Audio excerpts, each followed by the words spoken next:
Hello everyone, कैसे हैं आप लोग? क्या हाल चाल? सब बढ़िया। तो आज हम लोग देखने वाले मेंसुरेशन क्लास सेवन्थ का। कौन सा? क्लास सेवन्थ का, जो एक सीरीज़ चल रही थी, उसी को आगे कैरी फॉरवर्ड करते हुए हम लोग क्लास सेवन्थ का मेंसुरेशन देखने वाले हैं। तो इस वीडियो के साथ बने रहिएगा, और अगर वीडियो अच्छी लगे तो please like share and subscribe करिएगा। चलिए, ज़्यादा टाइम वेस्ट ज़्यादा बात ना करते हुए हम लोग अपनी क्लास पे चलते हैं, ठीक है? तो देखिए, जैसे पहला सबसे लिखा हुआ है एरियाज ऑफ रेक्टिलीनियर फिगर्स। तो रेक्टिलीनियर फिगर्स पहले बताइए क्या होते हैं। तो रेक्टिलीनियर फिगर्स, ठीक है। तो रेक्टिलीनियर फिगर्स वो होते हैं जो अपने लाइन सेगमेंट्स के हेल्प से बने होते हैं, ठीक है। और सबसे पहले आप ये पढ़ लीजिए। देखिए, इसमें ये लिखा हुआ है कि क्लास सिक्स में आपने रेक्टेंगल, स्क्वायर पढ़ लिया है, उनका एरिया पढ़ लिया है। रेक्टेंगल का एरिया बताओ। रेक्टेंगल का एरिया होता है L इंटू बी। क्या? रेक्टेंगल का एरिया होता है L इंटू बी, ठीक है। स्क्वायर का एरिया बताओ। स्क्वायर का एरिया होता है स्क्वायर के साइड का स्क्वायर, बिकॉज स्क्वायर के साइड का स्क्वायर, बिकॉज जो स्क्वायर में ना सारी चारों साइड बराबर होती है, और रेक्टेंगल में ऐसा नहीं होता। रेक्टेंगल में ऐसा कुछ फिगर बनता है। अब ये देखो, रेक्टिलीनियर फिगर के बारे में हमने बात कर लिया। लाइन सेगमेंट के हेल्प से बनी होती है रेक्टिलीनियर फिगर, और वो क्लोज फिगर होती है। जैसे ये देखो, square, rectangle, triangle, all are rectilinear figures. Close figure मतलब वही square figure, rectangle, triangle, parallelogram, all are close figures. अब ये बताओ, ये देख के कह सकते हो क्या क्लोज फिगर है? ये तो कभी नहीं क्लोज फिगर है। सिंपल फिगर क्या होता है? सिंपल फिगर, वैसे ये देखिए, ये सब सिंपल फिगर ये आपके मेंसुरेशन में नहीं, क्वेश्चन के थ्रू नहीं पूछने वाला है। ये बस एक कंसेप्ट आपका बना रहा है, ठीक है। तो अब देखो, सिंपल फिगर क्या होता है। सिंपल फिगर रेक्टिलिनियर फिगर को सिंपल फिगर कहते हैं जिसमें जिसमें उसकी दो, if no two sides of intersect, मतलब उसकी दो साइड जो है, दो साइड से ज़्यादा इंटरसेक्ट ना करे, accept eight common and point. मतलब दो साइड इंटरसेक्ट करे एक कॉमन एंड पॉइंट पे। जैसे इस पे देखो, एक ये साइड हो गई, एक ये साइड हो गई, दोनों इंटरसेक्ट कर रही है। कहाँ पे इंटरसेक्ट कर रही है? एक कॉमन एंड पॉइंट पे इंटरसेक्ट कर रही है, तो वो सिंपल फिगर है। लेकिन ये बताऊँ, ये मेंसुरेशन में आपके नहीं आने वाला, क्वेश्चन में नहीं पूछेगा। अब देखो इसमें, a rectangle, square and parallelogram, a trapezium, etc. all are example of simple closed rectilinear figure. Simple closed rectilinear figure. The figure A B C D E F shown herewith is not a simple figure. मतलब ये simple figure नहीं है, लेकिन ये एक common and point पे दो side intersect किए हैं, ठीक है। बट ये क्लोज फिगर नहीं है। क्लोज फिगर नहीं, सिंपल फिगर। तो हम लोग बात कर लिए रेक्टिलिनियर फिगर और सिंपल फिगर। रेक्टिलिनियर फिगर क्या होता है? स्क्वायर, ट्रायंगल, रेक्टेंगल, और all are close figures. All close figures are rectilinear figure. और सिंपल फिगर भी वही सब होता है, ठीक है। सिंपल फिगर भी वही सब होता है। अब देखते हैं पेरीमीटर, ठीक है। पेरीमीटर क्या होता है? पेरीमीटर उसके बाउंड्री, मतलब perimeter of a plane figure is the length of its boundary. इसका क्या मतलब है? इसका ये मतलब है, अगर हमने बना दिया स्क्वायर, तो इसका पेरीमीटर जो होगा, इसके चारों साइड का सम होगा। यही होता है पेरीमीटर, ठीक है।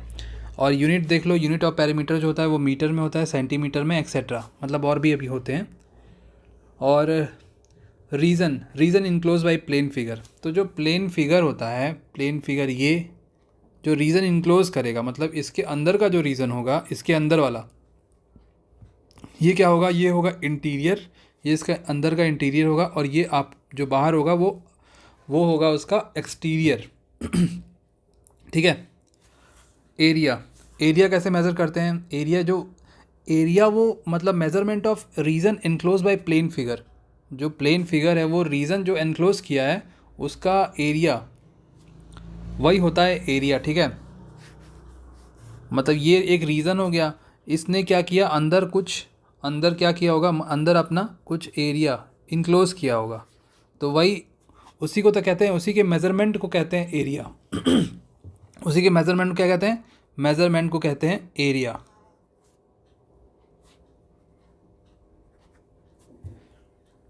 अब देखो standard units of area, standard units क्या होता है, अगर एरिया के टर्म्स में बात करोगे तो 1 सेंटीमीटर मतलब स्क्वायर हो जाता है ठीक है। अगर सेंटीमीटर में आपका गिवन दिया हुआ है तो वो एरिया जब आप फाइंड आउट करोगे तो वो क्या होगा, सेंटीमीटर स्क्वायर, फिर मीटर स्क्वायर, और फिर एनीथिंग लाइक जो भी वो यूनिट गिवन होगी उसका स्क्वायर हो जाएगा। अब चलते हैं सेकंड पेज पे। देखो सेकंड पेज पे ये चीज़ बहुत इंपॉर्टेंट है बहुत ही इंपॉर्टेंट है। जैसे ये लिखा है 1 सेंटीमीटर इक्वल टू 10 mm, ठीक है। 1 सेंटीमीटर क्या होता है, 10 mm के बराबर होता है। 1 डेसीमीटर क्या होता है, 10 सेंटीमीटर के बराबर होता है। 1 सेंटीमीटर 10 mm के बराबर होता है। 1 DM मतलब डेसीमीटर जो होता है वो 10 सेंटीमीटर के बराबर होता है। 1 मीटर वो जो 1 मीटर होता है वो 10 डेसीमीटर के बराबर होता है। 1 मीटर क्या 10 डेसीमीटर के बराबर होता है, और 1 मीटर 100 सेंटीमीटर के बराबर भी होता है, ये आपको पता होगी। 1 किलोमीटर 1000 मीटर के बराबर। 1 हेक्टेयर जो होता है 100 मीटर के बराबर होता है। 1 हेक्टेयर 100 मीटर के बराबर।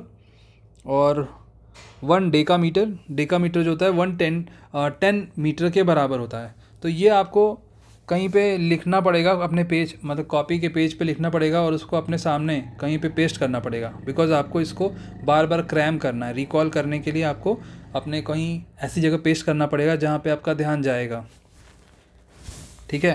बिकॉज एग्जामिनर कोई भी यूनिट लेके क्वेश्चन बना सकता है, फ्रेम कर सकता है। इसको आप याद कर लो, centimetre, then decimetre, then metre, then dam, then hectare, then kilometre.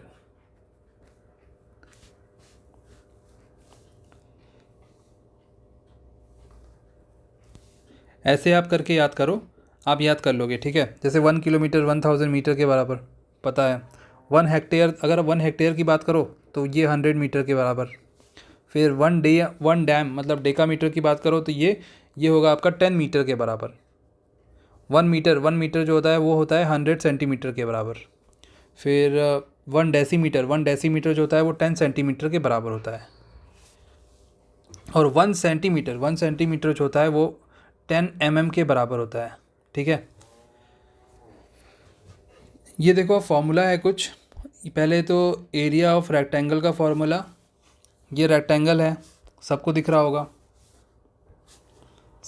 होगा, ये क्या है, ये एक रेक्टेंगल है। अभी रेक्टेंगल का एरिया पूछ रहा है तो आप जानते हो लेंथ इंटू ब्रेथ होता है। लेंथ, और फिर लेंथ क्या होता है, length into breadth equal to area. अब एरिया इक्वल टू मतलब एरिया नहीं, length equal to area upon breadth, कर सकते हो इतना। फिर सेम ब्रेथ के साथ भी कर सकते हो, breadth equal to area upon length, कर सकते हो इतना ना। अब देखो, अब बात आती है डायगनल की। डायगनल क्या होता है, यहाँ से यहाँ तक, यहाँ पे रेक्टेंगल फ्रेम कर रहा है 90 डिग्री। अब 90 डिग्री फ्रेम कर दिया, हाइपोटेनस का आपको स्क्वायर बताना है तो हाइपोटेनस का आपको वो पता होगा, पाइथागोरस थ्योरम पता होगा आपको। तो पाइथागोरस थ्योरम में क्या होता है, हाइपोटेनस का square is equal to perpendicular square plus base square, इतना होता है। सेम एज आपको फाइंड आउट करना है डायगनल मतलब AC। तो AC की वैल्यू आप कैसे लिख सकते हो, AC की वैल्यू आप लिख सकते हो AB square plus BC square. वो क्या हुआ, AC स्क्वायर। AC स्क्वायर मतलब डायगनल, तो डायगनल को D से रिप्रेजेंट कर सकते हैं। AB की वैल्यू L है, L का स्क्वायर, और BC की वैल्यू B है मतलब B का स्क्वायर। तो D का square D square is equal to L square plus B square. जब यहाँ से स्क्वायर हटाएंगे तो L square plus B square root under, ठीक है। पेरीमीटर क्या होता है, पेरीमीटर मतलब उसके सारे जो लाइन सेगमेंट हैं उनका सम, ठीक है। तो इसमें कितने साइड हैं, इसमें 4 साइड हैं, 2 लेंथ 2 ब्रेथ। तो सेम एज हम इतना लिख सकते हैं 2 into L plus B, 2 into L plus B. अब देख लो स्क्वायर का केस में, मतलब area of 4 walls of a room, मतलब इस क्वेश्चन मेंसुरेशन में आपको ये वाला टर्म बहुत मिलेगा, area of 4 walls, area of 4 walls, ठीक है।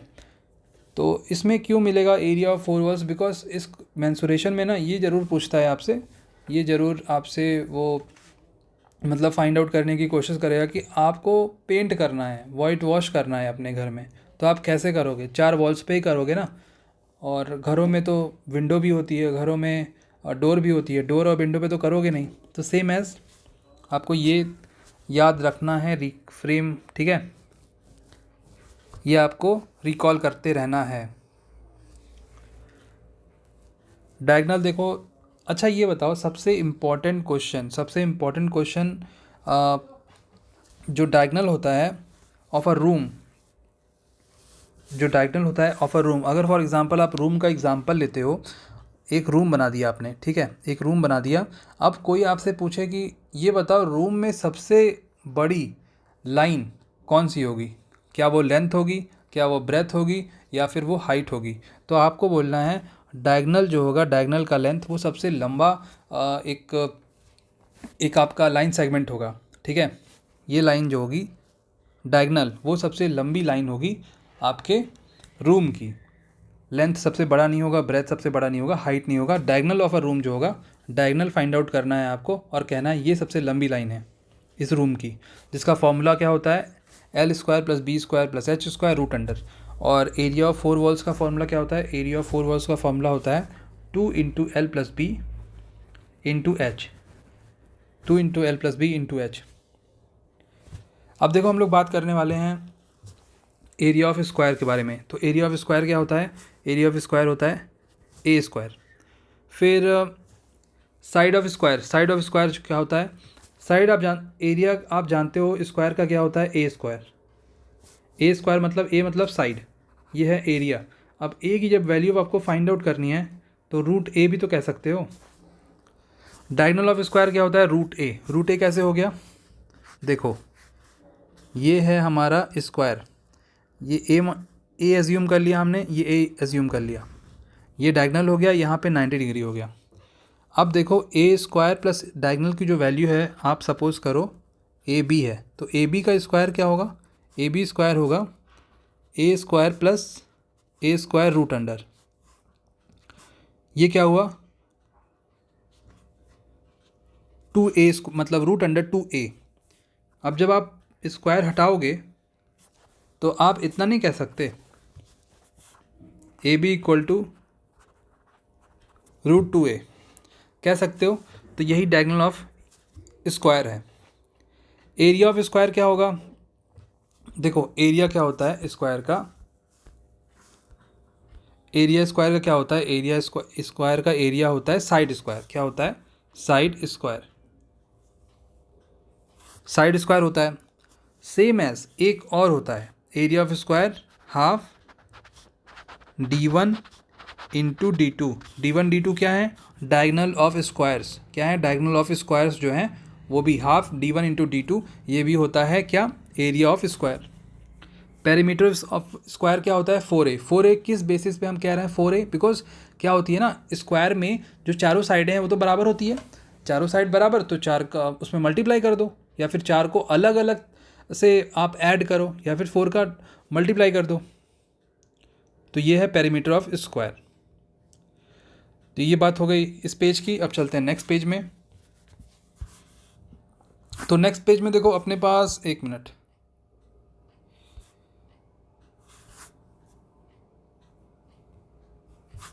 तो देखो नेक्स्ट पेज में अपने पास हैं क्वेश्चंस, ठीक है, क्या है, क्वेश्चंस हैं, क्वेश्चंस करते हैं। सबसे पहला क्वेश्चन देखो, सबसे पहला क्वेश्चन क्या है, length and breadth of a rectangle, length and breadth of a rectangular field are 120 and 75 respectively.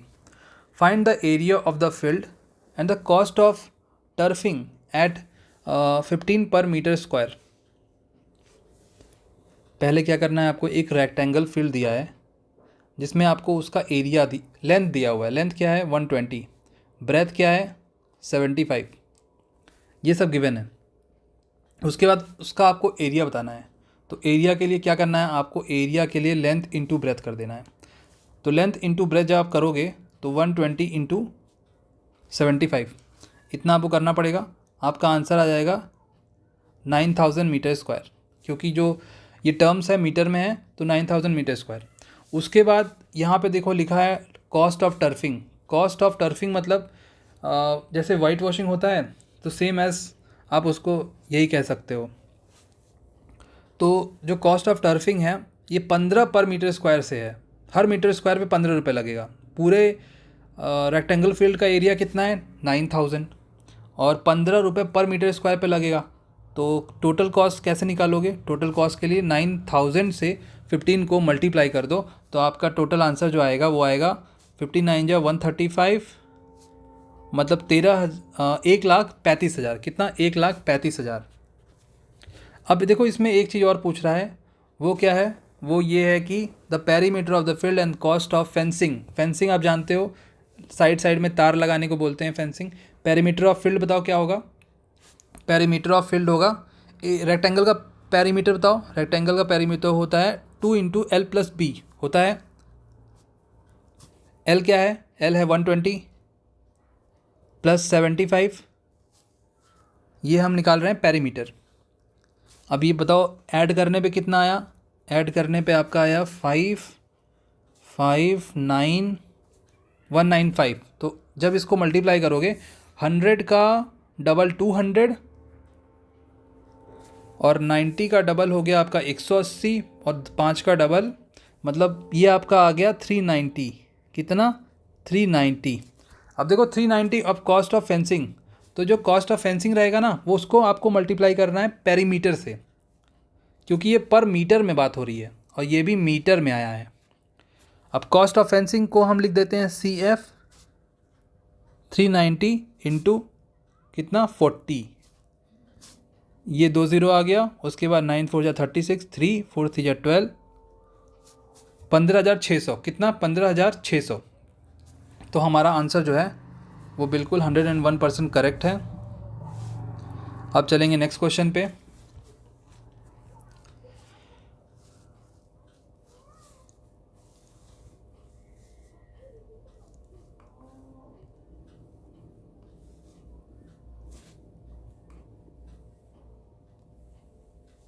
तो नेक्स्ट क्वेश्चन देखो, example number 2। Length and breadth of a rectangular field इतना दिया हुआ है। देखो कुछ नहीं है, वही है, इसमें एरिया दिया हुआ है, कॉस्ट ऑफ फेंसिंग आपको बताना है। और इसमें क्या करोगे, 3 और 2 दिया हुआ है तो आप लेंथ ले लो 3x, ब्रेथ कितना हो जाएगा, ब्रेथ हो जाएगा 2x। दोनों को मल्टीप्लाई करो, 3x into 2x which is equal to area. तो एरिया क्या है 3 4 5 6। अब इन दोनों को मल्टीप्लाई करोगे तो 6x स्क्वायर, क्या 6x स्क्वायर, 3 4 5 6, 6 से कट करो, 6 5 जा 30, बचा कितना 4, तो हो गया 45। अब 6 7 जा 42, बचा कितना 3, 6 6 जा 36। x का square, x square is equal to 576। 576 किसका स्क्वायर होता है, 576 स्क्वायर होता है 24 का। हमारे पास x की वैल्यू क्या आई, हमारे पास x की वैल्यू आई 24। लेंथ क्या है, लेंथ है 3x, x की वैल्यू क्या है 24, लेंथ की वैल्यू क्या हो गई 72, ब्रेथ की वैल्यू क्या हो गई 2 into 24 which is equal to 48। तो देखो इतनी बातें हो गई। अब हमें निकालना क्या है, अब हमें फाइंड आउट करना है कॉस्ट ऑफ फेंसिंग। तो कॉस्ट ऑफ फेंसिंग के लिए आपको निकालना पड़ेगा पेरीमीटर, क्या perimeter of rectangular field, 2 into L plus B, 2 into L plus B कर दिया हमने। एल और बी क्या आया है 72 प्लस 48, तो 72 प्लस 48 आप करोगे जब तो ये आएगा आपका 120। कितना 120। अब 120 का डबल 240। अब 240 को आपको मल्टीप्लाई करना है 60 से, 60 से मल्टीप्लाई करो, ये 00, ये 0, ये 0 यहाँ पे आ गया। और फिर 24 इंटू 6 करोगे तो कितना आएगा, 6 4 जा 24, 2 6 2 जा 12 और 144 00 मतलब 14,400, ठीक है। कॉस्ट ऑफ फेंसिंग क्या हुआ, कॉस्ट ऑफ फेंसिंग हुआ 14,400। तो एक बार आंसर क्रॉस चेक करते हैं। देखो कॉस्ट ऑफ फेंसिंग करेक्ट है, फिर हमारा यहाँ ब्रेथ है, पेरीमीटर है, पेरीमीटर कितना 240 करेक्ट है, लेंथ और ब्रेथ भी करेक्ट है हमारा, तो करेक्ट है, ठीक है। अब चलते हैं क्वेश्चन नंबर 3। क्वेश्चन नंबर 3 में क्वेश्चन नंबर 3 देखो, एक मिनट, हाँ क्वेश्चन नंबर 3 देखो।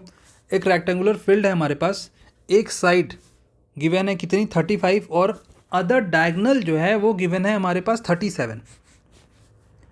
ये रेक्टेंगुलर फील्ड हो गई, ये हमारे पास एक डायगोनल हो गया, डायगोनल की जो वैल्यू है वो गिवन है कितना 37। एक साइड आप ये ले लो, नहीं ये मत लो, एक साइड जो है वो ले लो 35। अब आपको इसकी वैल्यू बतानी है ब्रेथ की, तो आप बता नहीं सकते क्या, बता सकते हो ना। हमने क्या देखा था, diagonal square is equal to length का स्क्वायर प्लस ब्रेथ का स्क्वायर। डायगोनल स्क्वायर क्या है, डायगोनल स्क्वायर है 37। अब बताओ 37 का स्क्वायर क्या होगा। 37 का स्क्वायर अगर आप देखोगे तो आई थिंक 35 का होता है 2025, नहीं 35 का होता है 1225। 37 क्या होगा, 37 का हो गया 1369 आई थिंक, 1369। एक बार चेक कर लेते हैं। 7 7 जा 49, 4 7 थे 21, 7 थे 21, 42, 42 प्लस 4 46 एंड 4 थे 9, 9 प्लस 4 13, 1369, ठीक। अब आपने क्या किया, आपने अब यहाँ पे लिखते हैं 1369 is equal to 1225 plus B square. अब देखो B square is equal to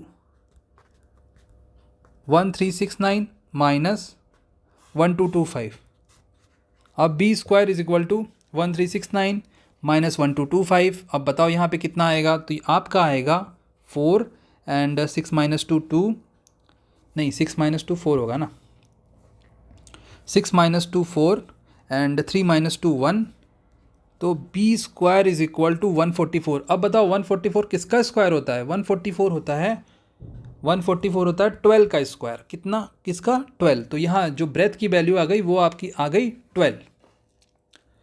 तो अब हमें फाइंड आउट क्या करना था, हमें तो फाइंड आउट करना था रेक्टेंगुलर फील्ड का एरिया। एरिया फाइंड आउट करने के लिए आपको 35 को 12 से मल्टीप्लाई करना पड़ेगा, because area of rectangle is length into breadth. क्या, लेंथ इनटू ब्रेथ। अब 35 को 12 से मल्टीप्लाई करोगे, बताओ कैस कितना आएगा, वन वर्ड में बताओ। देखो 12 से मल्टीप्लाई करना है ना, तो पहले क्या करो 10 प्लस 2 कर लो, 12 को आप ब्रेक कर लो 10 प्लस 2 में, तो 35 को पहले 10 से मल्टीप्लाई करो फिर 2 से मल्टीप्लाई कर दो। 35 को 10 से मल्टीप्लाई करोगे तो आएगा 350, और 35 को 2 से मल्टीप्लाई करोगे तो आएगा कितना 70। दोनों को प्लस कर दो, कितना आ गया, ये आपका आ गया 420। कितना, 420। आंसर करेक्ट है 420 मीटर स्क्वायर। मीटर स्क्वायर कभी मत भूलना, ये यूनिट है जो इसको रिप्रेजेंट करती है। तो देखो हमारा आंसर जो है 420 आ गया, और हमारा BC की वैल्यू भी 12 आ गई। सब करेक्ट है, सब हम सही चल रहे हैं, ठीक है। अब इसको जल्दी से हटा लेते हैं। अब देखो चलते हैं नेक्स्ट क्वेश्चन पे, जो आज की क्लास का लास्ट क्वेश्चन है। फिर हम लोग नेक्स्ट वीडियो में एग्जाम्पल 4 के बाद से देखेंगे। एग्जाम्पल 4 देखो क्या है, find the area of square. हमें क्या करना है, एरिया ऑफ स्क्वायर बताना है। The length of whose diagonal is 8√2। क्या था, 8√2 उसका डायगोनल है। अच्छा ये बताओ, डायगोनल दिया हुआ है कितना है 8√2, लेंथ ऑफ हुज डायगोनल। अच्छा देखो स्क्वायर में एक चीज़ आप ध्यान रखना, स्क्वायर में क्या ध्यान रखोगे, स्क्वायर में एक चीज़ ध्यान रखना, स्क्वायर के जो डायगोनल्स होते हैं ना दोनों बराबर होते हैं। क्या होते हैं, दोनों एक दूसरे के बराबर होते हैं। तो इसको आप देखो दो चीज़ों से कर सकते, दो वे में कर सकते हो, ठीक है। पहला वे, पहला टाइप देखो इसको करने का, डायगोनल की वैल्यू गिवन है, हमने डायगोनल की वैल्यू क्या निकाली थी, √2a निकाली थी, फाइंड आउट की थी। तो √2a किसके बराबर है, 8√2 के। यहाँ 2 से √2 से √2 कटा, ए की वैल्यू क्या आ गई, ए की वैल्यू आ गई 8। हमें area of square find out करना है। एरिया इसका डबल, इसका स्क्वायर कर दो, इसका स्क्वायर करोगे तो क्या आएगा, इसका स्क्वायर करोगे 64 आ जाएगा, आ गया एरिया। और एक तरीका और है, एक तरीका और क्या है, जैसा मैंने आपको बताया डायगोनल ऑफ स्क्वायर जो होते हैं वो मतलब दो डायगोनल होते हैं, दोनों स्क्वायर के दोनों डायगोनल बराबर होते हैं। तो आपको करना है d1 into D2 half d1 into D2 half d1 into D2। But आपको पता है दोनों डायगोनल बराबर हैं, तो आप ऐसे भी तो लिख सकते हो 8√2 का स्क्वायर लिख सकते हो ना। तो अंदर जब इसको स्क्वायर ओपन होगा तो ये हो क्या हो जाएगा 64 इंटू 2 अपॉन 2, 2 से 2 कटा, आंसर क्या आया हमारा, आंसर आया 64। देखो यहाँ पे 64 लिखा, यहाँ पे भी 64 लिखा, मतलब हमारा आंसर करेक्ट है और एग्जाम्पल नंबर 4 हो गया। ठीक है, तो आज की वीडियो में इतना ही। अब हम लोग नेक्स्ट वीडियो में मिलेंगे तो मेंसुरेशन के नेक्स्ट एग्जाम्पल हम लोग करेंगे। ठीक है, तो अगर आपको ये क्लास अच्छी लगी, लाइक शेयर एंड सब्सक्राइब और शेयर करिएगा, because share is important. Thank you so much.